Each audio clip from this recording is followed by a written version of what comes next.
Kak, story IG kakak bagus banget deh. Iya dong, kalau kita mau bisnis itu emang harus kreatif, bikin postingan dan selalu harus ada yang baru gitu biar orang-orang yang ngelihat sosmed kita tuh nggak bosen. Oh, emang ngaruh Kak? Ngaruh dong, lihat deh. Setiap abis aku posting pasti ada aja yang komen dan DM. Wah, keren banget. Tapi aku nggak bisa loh seperti kakak. Aku gaptek Kak.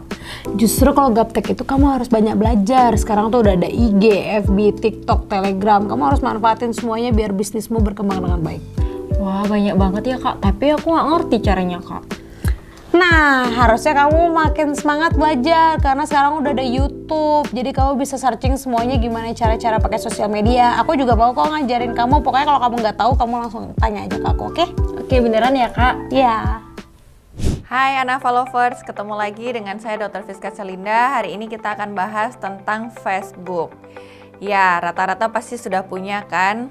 Kita langsung saja. Facebook, usia pengguna Facebook itu 70% di atas 35 tahun.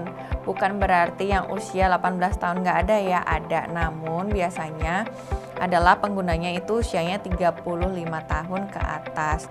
Dimana pada saat kita mengetahui, oh usianya adalah 35 tahun, biasanya pada usia-usia 35 tahun ini mereka lebih suka yang lebih nyata. Otomatis dari username-nya usahakan menggunakan nama panjang atau nama panggilan. Contoh misalnya at least 2 kata lah.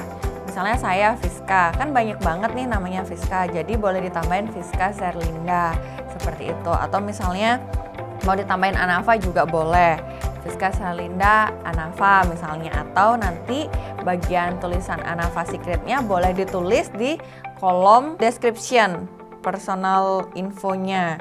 Jadi di bagian saat ini sedang bekerja di, nah itu boleh diisi nanti Anafa Secret seperti itu. Kemudian kita membahas tentang Facebook, itu kan kita sebenarnya personal brandingnya juga masuk dari sisi yang online. Dimana ketika kita mengklik Instagram atau Facebooknya seseorang, saat ini kita melihat wall-nya gimana sih gitu kan, untuk mengetahui orang ini siapa, orang ini bisnisnya apa, orang ini kesibukannya apa. Maka dari itu lebih baik kita menggunakan foto profil tentunya hadap ke depan. Jadi ketika kita search, benar nggak ya orangnya yang ini, misalnya Fiska ada banyak tadi ya, oh benar yang ini, karena pada saat melihat foto profilnya terlihat jelas, oh iya benar orang ini yang saya cari. Kemudian lagi kita lihat untuk tampilan Facebook, cover FB itu bisa diganti. Nanti kita akan dari tim membuatkan setiap bulannya. Jadi bisa dicek Telegram Anafa, di mana nanti boleh dipilih karena kita akan memberikan beberapa opsi mana cover yang sesuai dengan selera Anda. Kemudian untuk jenis postingannya, kalau Facebook itu lebih sukanya tentang storytelling. Jadi lebih suka halnya itu dideskripsikan lebih panjang. Mungkin kalau di Instagram itu dia lebih singkat, sukanya yang singkat, mungkin 1-2 kalimat atau maksimal 3 kalimat. Tapi kalau di Facebook itu senang lebih detail gitu, lebih detail. Jadi misalnya produk ini itu dari siapa, kenalnya mungkin di mana, taunya dari mana, kenapa memilih ini. Nah, di situ bisa menggunakan storytelling tentunya dengan copywriting. Sudah banyak sekali contohnya seperti apa copywriting yang diinginkan pada saat kita bercerita tentang suatu produk atau menceritakan tentang diri kita sendiri. Nanti silahkan di scroll lagi, dan tentunya di Telegram kita juga akan tetap sharing contoh, caption, dan lain-lain. Kita lanjut lagi, tampilan sosial ini kan sangat menentukan dari personal branding. Jadi ketika orang seperti tadi, ketika orang melihat oh fotonya udah oke, oh personal informationnya sudah oke, kemudian dia akan mulai mendetektifkan wall Anda. Jadi dia akan scroll terus sampai bawah-bawah. Nah, kalau ada postingan yang galau atau yang tidak ada hubungannya lah dengan kepribadian Anda, atau mungkin di tag sama orang tentang iklan apa atau apa, silahkan mulai dibersih-bersihkan. Jadi di-untag kah, atau misalnya dihapus, terutama yang postingan galau-galau ya. Soalnya nanti ketika orang pengen join bisnisnya, ketika ngelihat galaunya malah jadi kepo ke galaunya, lupa join bisnisnya, seperti itu. Supaya apa yang brandingnya sudah kita tampilkan positif begini begitu, nanti takutnya ternodai dengan satu postingan yang negatif. Oke, boleh sambil dilihat-lihat Facebooknya sekarang ada postingan dari mantan nggak kira-kira? Kita lanjut ya. Kalau untuk contoh copywriting, sebenarnya kenapa sih harus belajar copywriting? Ketika kita membaca, apalagi halnya panjang gitu, gimana caranya kita bisa baca sampai ke bawah gitu, sampai selesai. Itu kan harus ada tekniknya supaya kesannya tidak monoton, tidak boring. Apalagi kita akan posting ini setiap hari, supaya lebih menarik lah.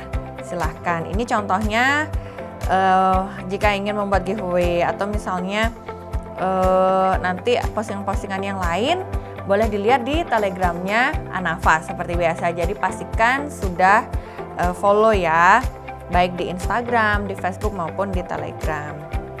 Kemudian kita akan masuk ke bagian iklan. Mengapa sih kita harus mencoba lah ya, at least kita harus pernah mencoba satu kali beriklan di Facebook, karena ini bagus sih, dampaknya itu akan bagus, terutama awareness. Dan kemudian biasanya kan ketika inner circle kita sudah habis, otomatis kita harus mencari orang-orang baru.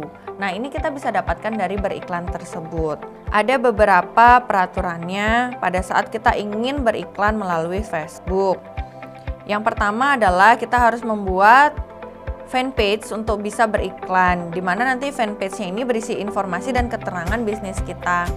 Jadi bagus juga sih andai kata ke depannya nanti Anafa Lovers sudah memiliki banyak downline, jadi bisa di-sharing di sana. Gimana caranya handling objection, bagaimana promo-promo yang terbaru, seperti itu boleh dibuatkan khusus di situ. Atau misalnya mau diperuntukkan khusus untuk yang bukan member tapi sebagai orang-orang yang membeli produk Anda. Jadi kayak misalnya share tips and trick memilih skincare, atau misalnya cara mengenali skincare itu layak jual, atau misalnya BPOM itu apa, seperti itu boleh.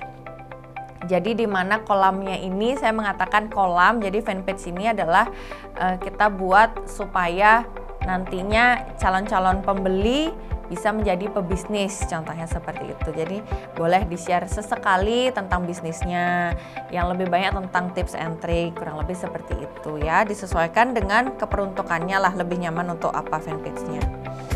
Kemudian ketika kita sudah login ke Facebook Ads Manager, ini nanti akan dipandu melalui Facebook-nya masing-masing. Saya hanya di sini membantu juga untuk supaya tidak terlalu bingung, supaya ada gambaran dan bayangan lah ya. Nah, di sini nanti akan ada kampanye iklan, buat kampanye iklan. Jadi setting semua itu sesuai dengan maksudnya kita, untuk apa tujuannya dan budget iklannya itu berapa. Kalau saya sih sukanya mencoba dari yang kecil dulu, kemudian saya lihat impact-nya bagus, kita lanjutkan. Kalau misalnya ternyata sepertinya ini kurang banyak tangkepannya, kita ganti. Mungkin dari segi storytelling-nya kurang dapat, atau dari segi fotonya yang kurang pas, seperti itu kita bisa coba menggunakan iklan yang baru. Jadi kita coba dari nominal yang paling kecil. Ini ya contohnya untuk buat kampanye iklan, apa saja. Di sini ada kesadarannya. Jadi awareness ya, maksudnya awarenessnya untuk apa, misalnya jangkauan kah, atau misalnya tentang awareness merek. Kemudian ada pertimbangannya apa, ada konversinya. Kemudian kita masuk lagi untuk pembayaran iklan. Nanti pembayarannya hampir sama seperti Instagram. Jadi di sini ada beberapa pilihannya. Kemudian untuk pembayarannya melalui apa, nanti disesuaikan. Jadi pada saat kita mau melakukan pembayaran, nanti di billingnya juga akan keluar namanya kita, kurang lebih seperti itu. Kita akan lanjutkan lagi. Pada saat kita melakukan sesuatu, otomatis kita kan ingin mengevaluasi, seperti yang tadi saya bilang, apakah judulnya sudah tepat atau belum, fotonya sudah sesuai atau belum. Nah, nanti di sini akan lebih nyaman karena akan terlihat grafiknya. Grafiknya di tanggal 20, misalnya kita sekarang katakanlah Desember gitu ya.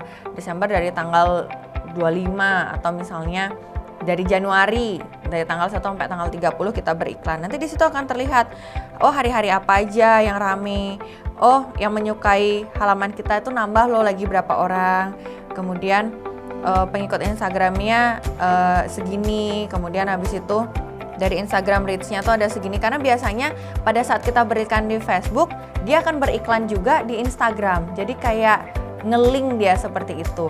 Jadi akan terlihat nanti dari insight-nya. Kurang lebih boleh dicoba, kemudian jika ada pertanyaan seperti biasa boleh di grup WhatsApp, atau nanti pada saat sesi mentoring boleh ditanyakan. Yang harus diketahui lagi, apa sih yang boleh dan tidak boleh beriklan melalui Facebook itu, apa aja rules-nya. Nanti akan kita tampilkan apa aja yang boleh dan nggak boleh.